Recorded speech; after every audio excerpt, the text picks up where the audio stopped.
नमस्कार। आप सभी प्रशिक्षुओं का Sai college of teachers training ओनामा के इस ऑनलाइन क्लास में स्वागत है। आज के क्लास में हम बात करेंगे डीएलएड प्रथम वर्ष के पेपर कोड F11 के यूनिट 1 से। जैसा कि आप सभी जानते होंगे, आपके डीएलएड प्रथम वर्ष के पेपर कोड F11 के यूनिट 1 में पढ़ना है कला समेकित शिक्षा की समझ।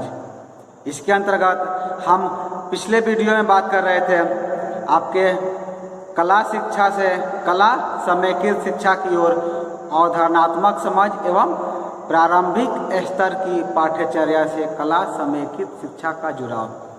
इसके अंतर्गत हमारा टॉपिक था शिक्षा में कलाएं और कलाओं में शिक्षा तथा शिक्षा द्वारा सौंदर्यानुभूति की अवधारणा। हमने पिछले क्लास में जाना था शिक्षा में कलाएं के बारे में, यानी कि concept of arts in education. आखिर वो कंसेप्ट क्या है, वो अवधारणा क्या है आर्ट्स के अंदर, कला के अंदर, इसके बारे में हमने बात किया था पिछले वीडियो में। और आज का हमारा टॉपिक है, आज हम बात करने वाले हैं आपके कलाओं में शिक्षा के बारे में, यानी कि आप कह सकते हैं एजुकेशन इन आर्ट्स। हमारा आज का टॉपिक है आपका एजुकेशन इन आर्ट्स। आप हेडिंग देंगे कलाओं में शिक्षा। आज हम जानेंगे एजुकेशन इन आर्ट्स के बारे में, यानी कला के अंदर, आर्ट्स के अंदर एजुकेशन का क्या योगदान है, शिक्षा का क्या योगदान है, और कलाओं में शिक्षा, ये हमारा कंसेप्ट क्या है, इसके बारे में हम आज के क्लास में, आज के वीडियो में बात करने वाले हैं, जानने वाले हैं। तो आपको करना क्या, आप पहले हेडिंग देना है। आप लिखेंगे कलाओं में शिक्षा, इंग्लिश में आप लिख सकते हैं, जैसे बोर्ड पर लिखा हुआ है एजुकेशन इन आर्ट्स, कलाओं में शिक्षा। तो कलाओं में शिक्षा क्या है, इसके बारे में जब हम उत्तर लिखना शुरू करेंगे, इसका आंसर लिखेंगे, तो आप सभी को लिखना है कि छात्र में जो है जन्मजात शक्तियाँ होती है। जन्मजात शक्तियाँ का अर्थ ये हुआ कि एक छात्र जो होते हैं, एक स्टूडेंट जो होते हैं, उनमें जन्म से ही कला विद्यमान होती है। यदि आप सभी को याद होगा तो हमने पिछले वीडियो में या फिर आपके क्लास में भी हमने डॉक्टर विक्टर लोएनफील्ड के बारे में पढ़ा था। डॉक्टर लोएनफील्ड ने क्या किया था, उन्होंने बच्चों के कलात्मक विकास के ऊपर एक रिसर्च किए थे, एक शोध किए थे, और उसके बाद उन्होंने एक किताब लिखा था, जिस किताब का नाम है दी मेंटल ग्रोथ, यानी कलात्मक विकास। तो कलात्मक विकास में उन्होंने लिखा था कि बच्चों के जो कला का विकास होता है, वो कला का विकास कैसे होता है, 6 स्पष्ट चरणों में होता है। तो वह हम यहाँ देख रहे हैं, जब हम कलाओं में शिक्षा की बात करेंगे तो इसमें आप सभी को लिखना है कि छात्रों में क्या होती है, जन्मजात शक्तियाँ विद्यमान होती है, जो कि उन्हें कार्य करने की विभिन्न प्रवृत्तियों को जन्म देती है। यानी कि आप कह सकते हैं जो छात्र होते हैं, छात्र के अंदर क्या होता है, जन्म से ही उनके अंदर एक विशेष तरह का पावर, एक विशेष तरह का गुण विद्यमान होता है, जो कि उन्हें कार्य करने के लिए, वर्क करने के लिए मोटिवेट करता है, उन्हें कार्य करने के लिए प्रेरित करता है। लेकिन कमी क्या होता है कि छात्र जो है उन पूर्ण शक्तियों को जानते हुए उन्हें विकसित करना तथा उचित मार्ग की ओर ले जाना, ये हमें शिक्षा कहलाता है, यानी कि एजुकेशन कहलाता है। आप क्या करते हैं कि छात्र को, जब आपके छात्र को पढ़ाते हैं तो आप देखते होंगे कि जो चीज़ आप उन्हें बता रहे हैं, वो शक्ति तो उन्हें पहले से ही उनके अंदर विद्यमान है। बस आपको करना क्या है, उस शक्ति को उन्हें याद दिलाना है, उस शक्ति को उन्हें बताना है, उन्हें विकसित करना है। और जो कार्य विकसित करने का जो कार्य होता है, उसे ही हम लोग शिक्षा कहते हैं, उसे हम एजुकेशन कहते हैं। ऐसा करने से छात्र के व्यवहार में अभूतपूर्व सुधार होता है, और शिक्षा का क्या होता है, यही उद्देश्य होता है। शिक्षा का उद्देश्य क्या है, एजुकेशन का उद्देश्य क्या होता है, एजुकेशन का उद्देश्य यही होता है कि छात्र के जीवन में सुधार लाया जाए, छात्र के जीवन में परिवर्तन लाया जाए। शिक्षा का उद्देश्य यही होता है। जब हम आर्ट की बात करते हैं, जब हम कला की बात करते हैं, तो कला जैसे उपयोगी विषय भी व्यवहार में संशोधन लाते हुए यह पूर्णता प्रदान करने की क्षमता रखते हैं। आर्ट में क्या होता है, जब हम कला की बात करते हैं, आर्ट की बात करते हैं, तो आर्ट में वो गुण होता है, कला में वो गुण होता है जो कि आपके अंदर जो शक्तियाँ विद्यमान है, आपके अंदर जो एनर्जी विद्यमान है, उसको वो पूर्ण करने में पूरा सहयोग करती है। पूरा उसका लक्ष्य ये होता है कि जो भी आपके अंदर गुण है उसको पूर्णता प्रदान किया जाए। यहाँ पर हम जिक्र करना चाहेंगे राधा कमल मुखर्जी जी का। राधा कमल मुखर्जी जी कहते हैं, उनका एक कोटेशन है कि कला जो है समाज के हाथों में ऐसा महत्वपूर्ण, आकर्षक और शक्तिशाली उपकरण है जिसके द्वारा जीवन के लक्ष्यों एवं मानव संबंधों को यथोचित रूप प्रदान किया जा सकता है तथा इन्हें नियमित किया जा सकता है। राधा कमल मुखर्जी जी कहते हैं कला क्या है? कला समाज के लिए, सोसाइटी के लिए, सोसाइटी के हाथों में एक ऐसा महत्वपूर्ण, आकर्षक और शक्तिशाली उपकरण है, यानी कि एक पावरफुल टूल्स है जिसके द्वारा जीवन के लक्ष्यों एवं मानव संबंधों को यथोचित रूप प्रदान किया जा सकता है और तथा उन्हें नियमित भी किया जा सकता है। नियमित यानी कि उन्हें सिस्टमेटिक ढंग से, एक बेहतर तरीके से उन्हें हम निरूपित भी कर सकते हैं। अतः हम समझ सकते हैं कि वर्तमान परिस्थिति में सामाजिक दृष्टिकोण अपनाते हुए शिक्षण जो है, शिक्षण संस्थाओं में कलाओं को मानव संपर्कों तथा जीवन लक्ष्य को निश्चित आकार एवं नियमितता प्रदान करने के लिए साधन बनाया जाए। हमें क्या करना है? कला को एक साधन के रूप में प्रयोग करना है, एक टूल्स के रूप में प्रयोग करना है। किस टूल्स के रूप में प्रयोग करना है? जो कि मानव का उद्देश्य जो है इससे पूर्ण हो जाए, इसकी पूर्ति हो जाए। इस उद्देश्य के लिए हमें क्या करना है? कला का प्रयोग करना है। अतः आप कह सकते हैं कि कलाओं में शिक्षा के उपयोग, आवश्यकता, महत्व एवं उद्देश्यों को जो है हम निम्नलिखित रूप में समझ सकते हैं, निम्नलिखित रूप में इसे परिभाषित कर सकते हैं। जब हम कलाओं में शिक्षा की बात करते हैं तो कलाओं में शिक्षा को जो है 10 भागों में बांटा गया है, 10 यूनिट में बांटा गया है, जिसमें हम जानेंगे कि वो कौन कौन चीज़ें हैं जिसमें हम कलाओं को विभक्त कर सकते हैं, कलाओं को बांट सकते हैं, यानी कि 8 का हम डिवीजन कर सकते हैं। जिसमें आप क्या करेंगे? आप 1 से लेकर 10 तक नंबरिंग कर देंगे और सब में हेडिंग लिख लेंगे। पहले हम आप सभी को हेडिंग लिखवाए थे। आप नंबर 1 में लिखेंगे बौद्धिक विकास। पहला में क्या लिखना है? पहला में आपको लिखना है बौद्धिक विकास। कला से क्या होता है? एक बौद्धिक विकास होता है। उसके बाद आप लिखेंगे सेकंड में, यानी कि दूसरे नंबर आपको लिखना है चरित्र निर्माण। कला से क्या होता है? चरित्र का भी निर्माण होता है। इसके उपरांत आप लिखेंगे तीसरे नंबर पर, तीसरा में आपको लिखना है शारीरिक विकास। कला के द्वारा क्या होता है? शारीरिक विकास भी होता है।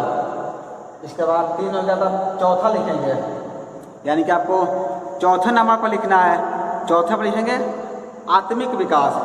कला के द्वारा क्या होता है? आत्मिक विकास भी होता है। इसके उपरांत आप लिखेंगे 5वें नंबर में, नंबर 5 में आपको लिखना है मानसिक शक्तियों का विकास। कला के द्वारा क्या होता है? मानसिक शक्ति का भी विकास होता है। इसके उपरांत आपको क्या करना है? आपको वो लिखना है 6ठे नंबर पर, 6 नंबर में आप लिखेंगे व्यक्तित्व निर्माण। 6 में आपको हेडिंग देना है व्यक्तित्व निर्माण। इसके उपरांत आप लिखेंगे 7 नंबर पर, 7 में आपको लिखना है सामाजिकता का विकास। 7 में आप लिखेंगे सामाजिकता का विकास। उसके बाद 8वें नंबर पर लिखेंगे, 7 आपका हो गया, और 8वें पर आप सभी को लिखना है व्यवसाय का आधार। कला जो है आपके व्यवसाय का भी एक आधार होता है। 8 हो गया, आप लिखेंगे 9 नंबर पर।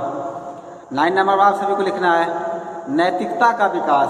कला के द्वारा नैतिकता का भी विकास किया जाता है। इसके उपरांत आप लिखेंगे 10 नंबर, और इसका अंतिम है 10 में आप लिखेंगे दार्शनिकता। 10 में आप सभी को लिखना है दार्शनिकता के बारे में। तो हमने यहाँ पर क्या किया? 10 टॉपिक लिखवा दिए जिसको हम एजुकेशन इन आर्ट में, इसको हम 10 भागों में बांट करके पढ़ेंगे, 10 भागों में इसे जानेंगे। आप सभी ने इसको लिख लिया होगा।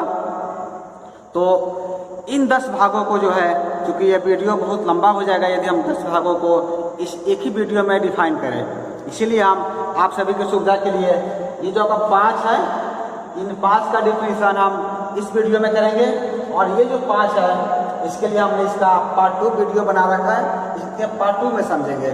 तो पार्ट 1 जो आपका ये वीडियो है एजुकेशन इन आर्ट का, ये पार्ट 1 है जिसमें हम इस 5 नियम के बारे में जानेंगे। ठीक है, उसके बाद जो ये 5 जो है आपका 6, 7, 8, 9, 10 जो है, इसके बारे में हम इस वीडियो के भाग 2 में जानेंगे, जो कि इसी सेक्शन में अपलोड किया गया है। तो 5 का आप इस वीडियो जान लेंगे, और 10 और 5 जो आपका था इसके बारे में हम अगले वीडियो में चर्चा करेंगे, बात करेंगे। तो चलिए, आपका ये जो 5 था आप सभी ने इसमें लिखा होगा। पहला में आपने क्या लिखा था? पहला में आप सभी ने लिखा था बौद्धिक विकास। पहला में हमने हेडिंग दिया था बौद्धिक विकास के बारे में। तो बौद्धिक विकास क्या होता है? बौद्धिक विकास वो होता है बौद्धिक शक्ति का विकास, इसे कह सकते हैं आप। बौद्धिक शक्ति का विकास करने के लिए अनुभव प्रधान होता है। अनुभव यानी कि एक्सपीरियंस। जब हम बौद्धिक शक्ति का विकास करते हैं, बौद्धिक विकास करते हैं, बौद्धिक विकास के बारे में कल्पना करते हैं, बौद्धिक विकास के बारे में सोचते हैं, तो क्या हमारे मन में कैसी फीलिंग आती है? हम ये समझते हैं कि बौद्धिक विकास करने के लिए क्या होता है? अनुभव की आवश्यकता होती है, यानी कि एक्सपीरियंस की आवश्यकता होती है। बिना अनुभव के द्वारा, बिना एक्सपीरियंस के द्वारा आप बौद्धिक विकास नहीं कर सकते हैं। कला के माध्यम से यदि हम अनुभव प्राप्त करें, आर्ट के माध्यम से यदि हम एक्सपीरियंस प्राप्त करते हैं, एक्सपीरियंस रिसीव करते हैं, तो क्या होता है? बौद्धिक विकास सरलता से हो जाता है। लेकिन अनुभव जो है स्वयं करके सीखने की आदत से होता है। हमें अनुभव कैसे प्राप्त होगा? हमें अनुभव प्राप्त ऐसे होगा कि जब हम कोई कार्य को स्वयं करके सीखें। जब तक उस कार्य को आप स्वयं करके नहीं सीखते हैं, जब तक आपको अनुभव की प्राप्ति नहीं होती है। अतः जो है कला शिक्षण के द्वारा स्वयं करके सीखने की आदत उत्पन्न करनी चाहिए, जिससे छात्र के अनुभव बढ़े और छात्र का बौद्धिक विकास हो। कला हमें क्या करता है? कला हमें स्वयं करके सीखने के लिए पर्याप्त अवसर प्रदान करती है। आप सभी जानते हो, जब हम कला की बात करते हैं, आर्ट की बात करते हैं, तो आर्ट में क्या होता है? आर्ट में स्वयं करके सीखने की प्रवृत्ति होती है। यानी कि जब तक आप स्वयं से, खुद से किसी पेंटिंग का निर्माण नहीं करेंगे, स्वयं से स्केच नहीं करेंगे, स्वयं से आप किसी आकृति को नहीं बनाएंगे, तब तक क्या होगा? आपके अंदर कला विकसित नहीं होगी। तो जो कि हम एजुकेशन इन आर्ट्स पढ़ रहे हैं, शिक्षा में कला को पढ़ रहे हैं, तो बौद्धिक विकास किससे होता है? जब हम स्वयं करके सीखते हैं। और स्वयं करके सीखने की प्रवृत्ति हमें कहाँ से प्राप्त होती है? हमें प्राप्त होती है कला से, यानी कि आर्ट से। आर्ट का प्रवृत्ति होता है कि हम स्वयं करके सीखें। आप सभी को याद होगा, जब आप आर्ट रूम में आते थे, कला कक्ष में आते थे, तो क्या करते थे? उसमें आप स्वयं से स्केच करते थे, स्वयं के द्वारा आप रंगों का चयन करके स्वयं के द्वारा ही आप चित्रों में रंग भरते थे, जिससे क्या होता था?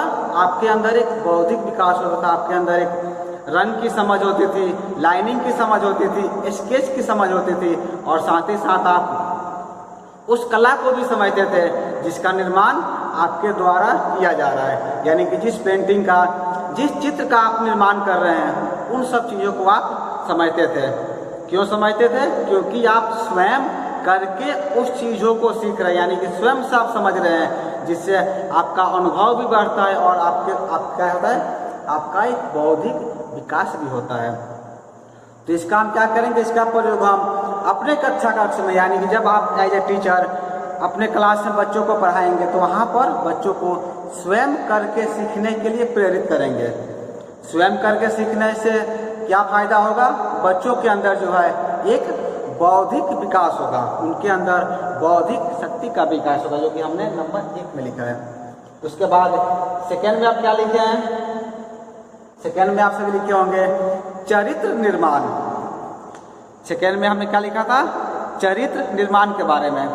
जब हम चरित्र निर्माण की बात करते हैं, तो एक विद्वान के द्वारा कहा गया, एक विद्वान ने कहा है, उनका कथन है, the purpose of arts is to pure our emotions. Art का पर्पस क्या होता है? वो कहते हैं the purpose of art is to pure our emotion. इसे आप लिख सकते हैं। आर्ट का पर्पस क्या होता है? आर्ट का उद्देश्य क्या होता है? हमारी भावनाओं को शुद्ध करता है। ये क्या करता है? हमारी भावनाओं को प्योर करता है, शुद्ध करता है हमारे इमोशन को। जो हमारे अंदर भावनाएं हैं उन भावनाओं को प्योर करने का कार्य, शुद्ध करने का कार्य किसके द्वारा किया जाता है? आर्ट्स के द्वारा, यानी कला के द्वारा किया जाता है। तो आप लिख सकते हैं अर्थात या पहले लिखेंगे the purpose of arts is to pure our emotion, अर्थात कला का उद्देश्य हमारी भावनाओं को शुद्ध करना है, हमारी भावनाओं को प्योर करना है। कला के माध्यम से ही स्वतंत्र भाव को व्यक्त करने का भी अवसर हमें मिलता है, जिससे कलाकार उन कमियों को भी सुधारने का प्रयास करते हैं। जब कलाकार जो है निरंतर इस बात का ध्यान रखता हुआ अपनी कला निर्माण करता है, यदि अपनी कलाकृतियों को निर्माण करने का प्रयास करता है, तो धीरे धीरे उसका चरित्र जो है, यानी कि उसका इमोशन जो है वो दर्पण के समान हो जाता है। और यही कला का उद्देश्य है। कला जो है चरित्र निर्माण में अपूर्व सहयोग प्रदान करती है। हमने दूसरे में क्या जाना? चरित्र निर्माण में हमने क्या जाना? चरित्र निर्माण में आपको लिखना है, आप सभी को जानना है कला का उद्देश्य क्या होता है। आर्ट का पर्पस क्या है?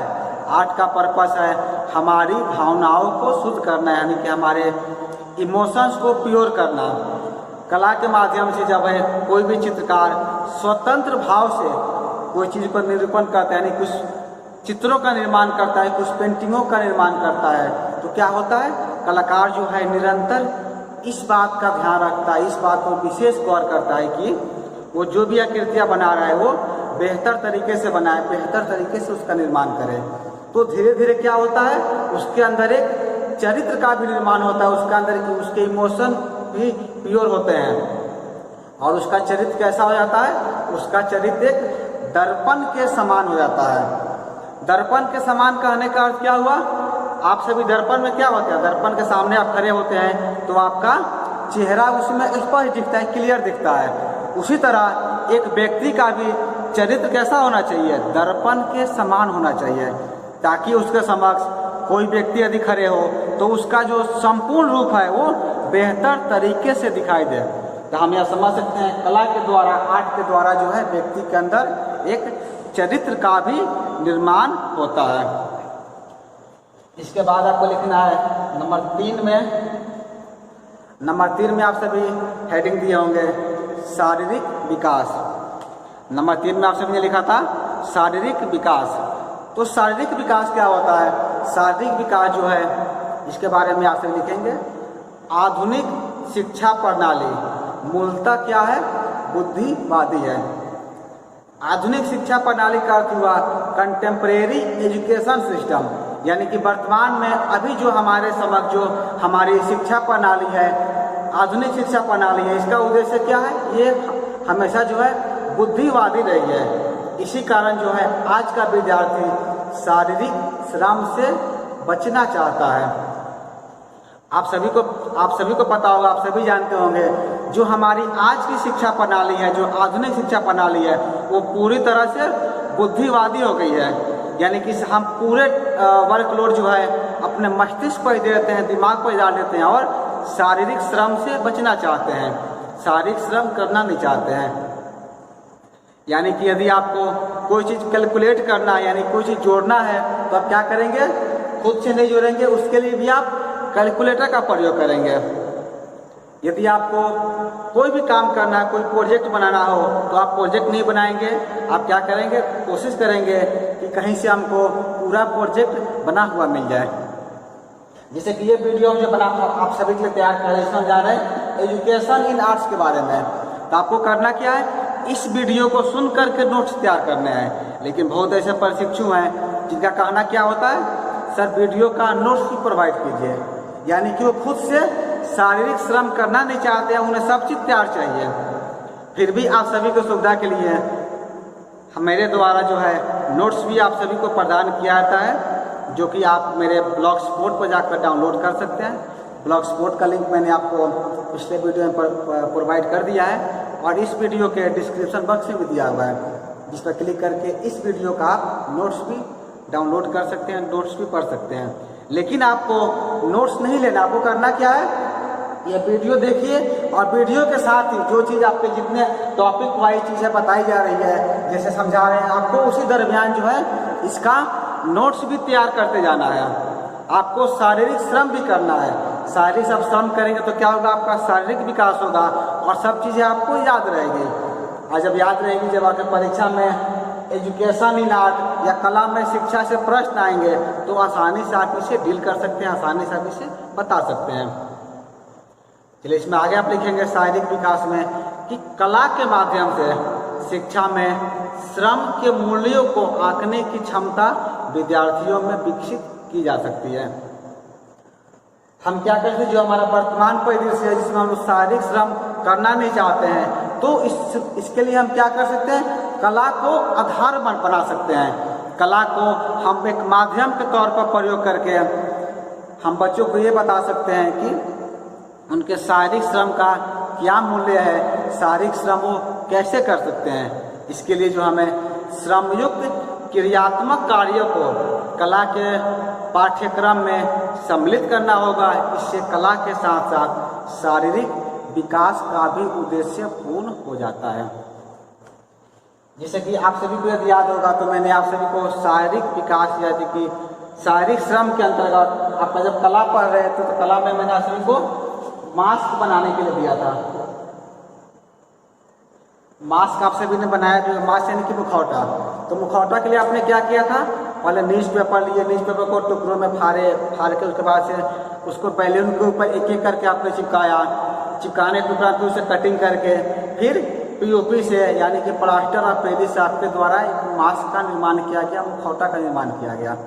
तो उसमें क्या था, आपने शारीरिक श्रम के द्वारा एक चीज़ें बनाई। तो उसी तरह हम क्या करेंगे, कला का जब हम अपने सब चीज़ों को पढ़ेंगे तो जितनी भी हमारे सब्जेक्ट है सब में हम शारीरिक श्रम से संबंधित चीज़ों को ऐड करेंगे। ऐड कैसे कर सकते हैं, हम कला का उसमें सहयोग लेंगे, क्योंकि कला में जो है हर कार्य जो है प्रत्येक कार्य को शारीरिक श्रम के द्वारा पूर्ण किया जाता है। यानी जब तक आप मेहनत नहीं करेंगे आप कोई चीज़ें बना नहीं सकते हैं।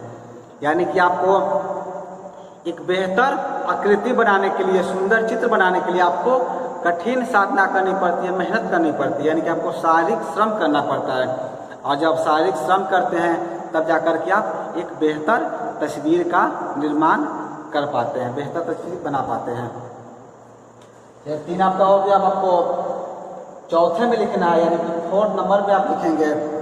इसमें आप सभी ने लिखा होगा आत्मिक विकास। हमने 3 में जाना था शारीरिक विकास के बारे में, शारीरिक श्रम के बारे में। अब हम चौथे में जानेंगे आत्मिक विकास। आत्मिक विकास यानी कि आपका जो आत्मा का विकास। कला जो है हमें आत्म परिष्कृति का भी एक उत्तम माध्यम प्रदान करती है। कला का शिक्षण जो है आत्मशोधन एवं उच्च लक्ष्य प्राप्ति में अपूर्व सहयोग प्रदान करता है। इसके लिए जो है जो व्यक्ति आत्मा का बोध अपने अंतःकरण में कर लेता है वह व्यक्ति जो है, उस व्यक्ति की आत्मा क्या होती है, शुद्ध हो जाती है। यानी कहने का अर्थ यह हुआ, जो व्यक्ति, जो भी शिक्षक, जो भी प्रशिक्षु कला को आत्मसात कर लेते हैं, कला को अपने जीवन में सम्मिलित कर लेते हैं, उनका क्या होता है, उनके आत्मा का बोध जो है उनके आत्मा के अंतःकरण में कला समाहित हो जाती है और उस व्यक्ति का, उस प्रशिक्षु का या उस शिक्षक का आत्मा क्या होता है, शुद्ध हो जाता है। यहाँ पर हम जिक्र करना चाहेंगे प्रसिद्ध विद्वान नीत्शे के बारे में। नीत्शे ने भी इस संबंध में कुछ इसी प्रकार के विचार प्रकट किए हैं, यानी कि विचार प्रस्तुत किए हैं, जिसका जिक्र हम आपके समक्ष यहाँ इस वीडियो में करना चाहेंगे। आप लिखेंगे प्रसिद्ध विद्वान नीत्शे ने भी, आप नीत्शे लिख सकते हैं इस तरह से,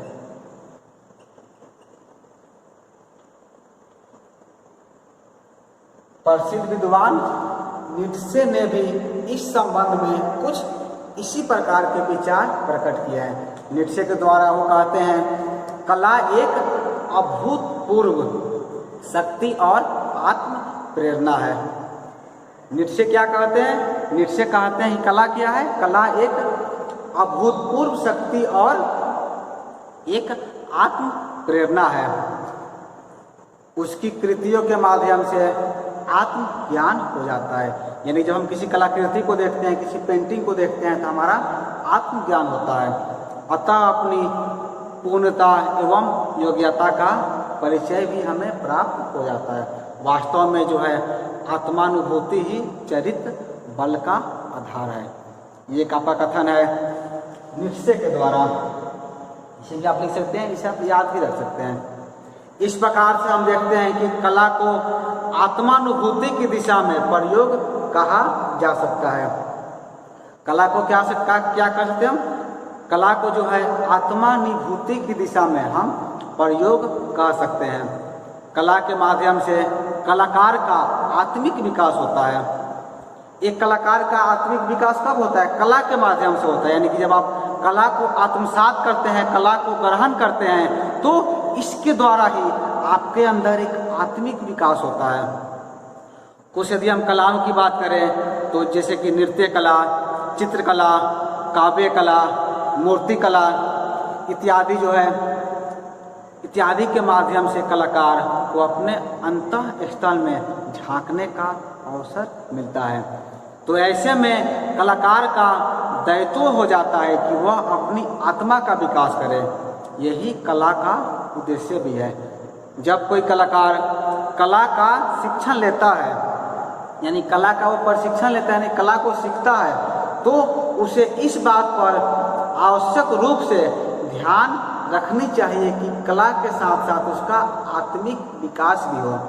यानी कि आपका जो पेपर कोड F11 है, कला समेकित शिक्षा, जब आप कला समेकित शिक्षा का अध्ययन करते हैं, कला समेकित शिक्षा को आप पढ़ते हैं, तो ये आपका भी दायित्व बन जाता है, ये आपका भी एक कह सकते हैं अधिकार बन जाता है कि आप भी क्या करें, अपने कला का अध्ययन तो आप करें ही, साथ ही साथ आप अपने आत्मिक विकास पर भी ध्यान दें। क्योंकि जब आप कला का अध्ययन करते हैं तो आप कलाकार हुए, और कलाकार जो है कला का शिक्षा लेता है, आप आर्ट का शिक्षा लेते हैं, आर्ट का एजुकेशन लेते हैं, तो आपका ये दायित्व बनता है कि आपका ये आपके अंदर ये आवश्यक हो जाता है कि आप कला के साथ साथ आपका जो है आत्मिक विकास भी हो। जब आपका आत्मिक विकास होगा, जब आप बच्चों को कला पढ़ाएंगे, आपके द्वारा कला पढ़ाया जाएगा बच्चे को, या फिर किसी विषय को, किसी अदर विषय में आप कला को शामिल करके पढ़ाएंगे, तो क्या होगा, वो विकास भी, आत्मिक विकास भी आपके अंदर तो होगा ही, साथ ही साथ आपके विद्यार्थियों के अंदर भी होगा। आज के क्लास के अंतिम टॉपिक यानी कि 5वें नंबर में आप सभी को पता होगा, आप सभी लिखे होंगे मानसिक शक्तियों का विकास। 5 में हम जानेंगे मानसिक शक्तियों का विकास। इसके पूर्व हमने जो हमारे 4 टॉपिक हैं, 4 यूनिट में हमने जाना था। पहले में जाना था हमने बौद्धिक विकास, दूसरे में बात किए थे चरित्र निर्माण, तीसरे में बात किए थे शारीरिक विकास, और चौथे में हमने बात किया था आत्मिक विकास के बारे में। और 5वें में आप सभी को पढ़ना है मानसिक शक्तियों का विकास। 5 में आप लिखेंगे मानसिक शक्तियों का विकास। कला शिक्षण द्वारा जो है मानसिक शक्तियों के विकास, कल्पना शक्ति, स्मृति शक्ति, निरीक्षण शक्ति, स्वतंत्र चिंतन शक्ति, तुलनात्मक शक्ति, आत्म प्रकाशन शक्ति तथा आत्मनिर्णय शक्ति जैसी महत्वपूर्ण शक्तियों के समुचित प्रकार को विकसित किया जा सकता है। हमें 5 में क्या जाना, आत्मिक शक्तियों के विकास में, जो कि आपके मानसिक शक्ति जो होते हैं, मानसिक शक्ति कौन कौन होते हैं, कल्पना शक्ति आपकी स्मृति शक्ति यानी कि सोचने की शक्ति, निरीक्षण शक्ति, स्वतंत्र चिंतन शक्ति, तुलनात्मक शक्ति, आत्म प्रकाशन शक्ति तथा आत्मनिर्णय शक्ति जैसी महत्वपूर्ण शक्तियों का विकास भी हम कला शिक्षण के द्वारा आसानी से कर सकते हैं। ललित कला का आधार क्या होता है, ललित कल्पनाएं होती है। इन्हें हम उपयोगी कला का रूप देकर उपादेय कल्पना का विकास भी कर सकते हैं। यानी कि 5 नंबर में हमने जाना जो हमारी मानसिक शक्तियाँ है, शक्तियों का मैंने यहाँ पर जिक्र किया है, जैसे कल्पना शक्ति, आपका निरीक्षण शक्ति, आपका चिंतन शक्ति, आपका तुलनात्मक शक्ति, इन सभी का भी विकास आप क्या कर सकते हैं, कला शिक्षण के द्वारा आसानी से कर सकते हैं। यानी जब कला का आप शिक्षण करेंगे, जब आप प्रशिक्षु कला पढ़ाएंगे, कला को सम्मिलित करके पढ़ाएंगे, तो आपके अंदर इन 5 शक्तियों का विकास होगा। तो इस वीडियो में हमने एजुकेशन इन आर्ट्स के तहत इन 5 प्रमुख बिंदुओं पर बात किया, और बाकी आपके जो 5 बिंदु रह गए हैं इनके बारे में हम बात करेंगे अगले वीडियो में। तो इस वीडियो में इतना ही। ये वीडियो देखने के लिए आपका धन्यवाद।